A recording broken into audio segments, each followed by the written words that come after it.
Guys, for today's video, di ba alam niyo naman na dalawa na ang credit card na ino-offer ni Maya. Nandyan ang Maya Black and ang Maya Landers. However, hindi pa natin napag-usapan pala kung alin sa dalawa ang mas maganda. Or even, just to compare between the two. Ano ba yung features ni Maya Landers that separates it to Maya Black and also the features of Maya Black na mas okay kesa sa Maya Landers credit card. So, yan ang pag-uusapan natin today para malaman nyo kung ano ba ang best fit na credit card para sa inyo. So, samahan nyo ako, pag-usapan natin yan. Sit back and let's discuss. Coming right up.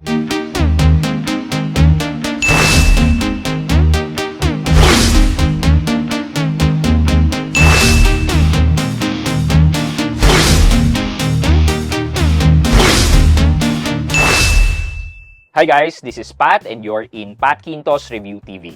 So if you're new to my channel, I do reviews about personal finance na meron akong experience or meron na akong knowledge na ginawa ko na yan ng videos and playlists na makikita nyo dito sa taas. At kung bago ka dito sa channel ko, you may want to consider subscribing to my channel. So guys, hindi ko po alam I'm not 100% sure na kung meron kang Maya Black credit card, pang Maya Black ka lang, or kung meron kang Maya Landers na credit card, pang Maya Landers ka lang.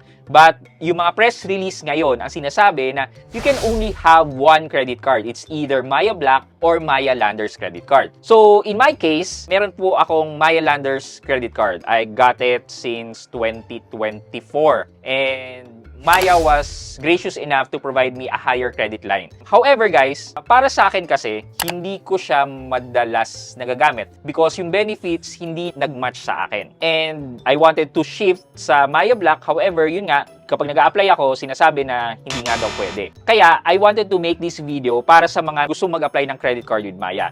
Para magkaroon kayo ng information kung ano ba yung proper credit card ni Maya na para sa inyo. Simulan na natin. Pag-usapan natin yung core rewards ng bawat credit card. Sa Maya Black credit card, ang binibigay na rewards ng Maya Black ay Maya Miles versus kay Maya Landers naman na cashback points. Parehas naman ng points ang na-earn mo dito. However, ang paggagamitan mo kung Maya Black ay syempre pang travel mo, pang airfare. Pambawa sa airfare or even baka makalibre ka ng airfare. While dito sa Maya Landers naman nila is basically yung na-earn mong points ay ibabawas dun sa bill mo, sa groceries mo inside Landers. Kung nag-shopping kayo sa Landers, nag-grocery kayo sa Landers, well and good. Okay na okay itong Maya Landers credit card. Kung madalas naman kayo nagtatravel, well and good, magagamit mo ang Maya Miles points mo para sa mga airfare mo. How do you earn rewards or rewards rate? Sa Maya Black, katumbas ng 1 mile ay equal to 40 pesos spending. Sa Maya Landers naman, 5% cashback points ang ma-earn mo kapag nag-grocery ka within Landers, 2% on dining, and 1%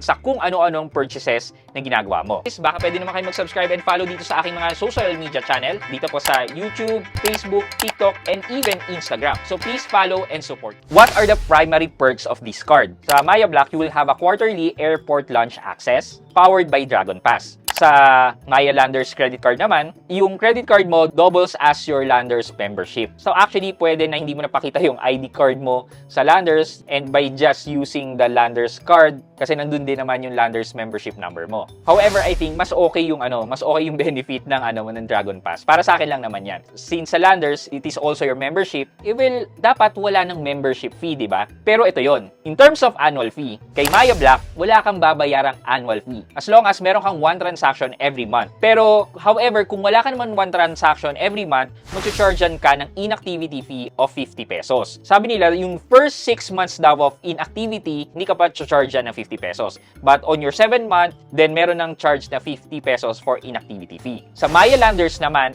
wala namang inactivity fee because you need to be a continuous member of Landers. As long as na member ka, wala kang babayarang annual fee. However guys, being a member kay Landers, may bayad po siya. So, nasa around 700 po ang membership kay Landers. Though, nagbibigay po si Landers ng mga promotion na 50% off. So, much better po na i-avail nyo yung mga 50% off na membership kay Landers directly kay Landers instead of hihintayin nyo na lang na mag-auto-renew yung inyong Landers membership card. Sa naging renewal po sa akin instead of nagbayad ako ng 700, in-avail ko po yung 50% na membership, 350 lang po yung binayaran ko. Thus, mas okay na rin kesa 700 na Landers membership. Kahit pa paano, mas nakatipid ako. But, mas okay pa rin na no annual fee siya. So, Can we consider the two cards as no annual fee? Well, kung hindi mo siya gagamitin, hindi po siya no annual fee kasi merong inactivity fee si Maya Black while automatic naman ang renewal ng Landers membership nyo. Thus, may bayad. Now, let's talk about security ng mga cards. Sa security naman ng mga credit card na to is pare-parehas naman sila. Numberless card po yung Maya Black. And sinasabi nila na numberless din daw ang Landers. However, hindi naman po. Siguro numberless sa harapan, pero yung card number ng Maya Landers credit card ay nasa likod din naman. Thus, kahit pa paano, masasabi ko siguro na mas secure having a Maya Black.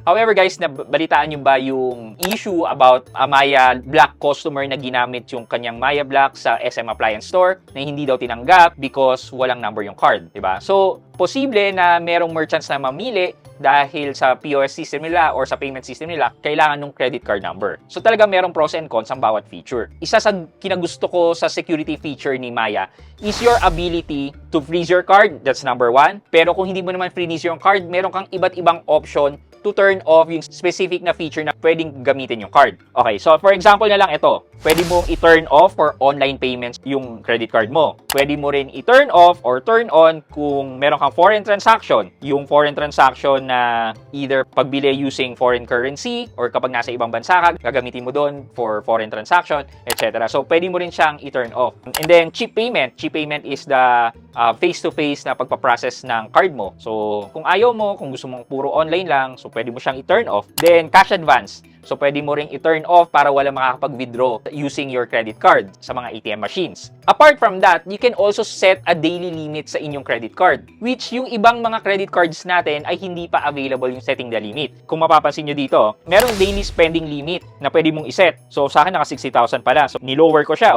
ginawa kong 6,000 lang. Tapos, ganun din, kung naka-on naman yung foreign transaction yon, pwede ka rin mag-set ng limit sa foreign transaction. Same thing with online payments. And then, meron din yung contactless payment, yung tap to pay. So, ganun din, pwede kang mag-set ng mga limits. And then, also, yung cash advance kung naka-enable yung cash advance mo. Thus, kahit papano, magiging limited lang yung purchases mo, makokontrol mo yung sarili mo, and also kapag na-compromise yung card mo, pwedeng control din yung pwedeng mawala sa'yo because of the limits na sinet mo. Wala po akong mapapakitang experience sa inyo on how you claim yung points using the Maya Black, but for Maya Landers, ito po yung mapapakita ko sa inyo. Kung mapapansin nyo po dito, kahit papano, meron akong mga na-earn na points like 500, 294, 38 points, and I was able to redeem 890 points po sa Landers. Meaning, yung bill ko minus 890 peso points. Isang point po dito kay Landers ay equal to 1 peso. Kahit pa paano nakatipid naman or na-avail ko naman yung benefit ng points. And siguro lang po hindi po talaga ako maka-Landers dahil mas mura po talaga sa Suking Robinson Supermarket kung saan po kami nag-gym talaga. Mas mababa po talaga doon. Thus, itong pagpunta po namin ng Landers medyo paminsan-minsan lang. Once in a blue moon. Once every semester. Ganun lang po. Kaya hindi ko rin po talaga na-enjoy. Now na na-distinguish na natin yung dalawang credit card, ano ba yung kukunin nyo? Well, magde-decide kayo syempre kung ano yung prefer nyong benefits. Kunyari, matravel kayong tao, then yes, go ahead for a Maya Black credit card. Kung maka-Landers naman kayo or even madalas kayo mag-shopping kahit hindi sa Landers, well, yung points na gagamitin nyo sa pag-shopping nyo, makakapag-earn kayo ng cashback points na pwede nyong i-redeem yan sa Landers as a deduction sa inyong grocery bill. Kahit pa paano, di ba, nakabawas ka or nakalibre ka sa inyong grocery bill. Last na reminder na lang po, once na meron na po kayong approved credit card with Maya, just make sure na always lock your card para hindi po tayo magkaroon ng mga unauthorized transaction. Yung unauthorized transaction po, hindi po namimili yan ng banks or kung sinong tao. As long as magkaroon sila ng access sa BIN numbers ng banks, pwede silang mag-brute force attack at yun po yung tinatawag nating BIN attack. Kung hindi po nakalock yung cards natin or wala po tayong mga limits na sinet, possible po talaga na magkaroon tayo ng unauthorized transaction. Kaya always remember, hindi lang po sa Maya, sa lahat po ng credit cards natin or even mga buy now pay later cards natin, to always lock your card. It may be a hassle na pag gagamitin nyo, dun nyo ito turn and papatayin nyo ulit, but okay na po ma-hassle kayo sa pag-turn on and off, kesa naman po ma-hassle po kayo sa pag-dispute ng mga unauthorized transaction. Mas stressful pa po yan. Okay, for our question of the day. So, kayo po based on the features na pinag-usapan natin, ano po kayo? Team Black po ba kayo or Team Landers? And sa tingin nyo, bakit? Lagay nyo po yung sagot nyo sa comment section sa baba for our weekly giveaway. Yun lamang po for today's video, but before we end this video, mag-shoutout po muna tayo at shoutout kay Gerald Cabrestante. at Gerald Cabrestante 1017. Sabi po niya, "Thank you for the info, Sir Pat.